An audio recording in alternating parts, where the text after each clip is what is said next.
Well, there's three key ones, right? So the first one, it gives you clarity of where you're going and how you're going to get there, right?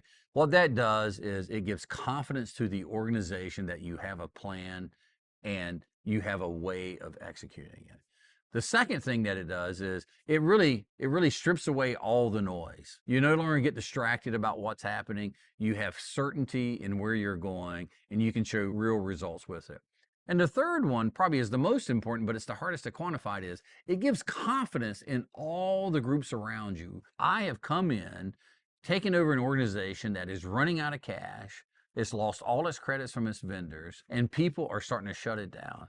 We are able to, within a real quick fashion, identify what's going to go solve it. We can prove it by data. So we can, that immediately we can show to our lenders and show them we have a plan to solve it. That brings confidence. That turns back on the spigot so we get resources. The second piece is we can take it to our vendors and say, not only are you going to get paid, but we're going to grow this business, and we can show it quantitatively and conclusively that we can get there. That gets us credit back going, so we get the business back started. And the most important is we can go to our employees and say we have a plan, because what happens is when people lose hope, you get adverse selection. Those who can leave do leave. You cannot run a business without having great people. 80-20 gets all your key stakeholders back engaged and gives them hope that we can make this happen.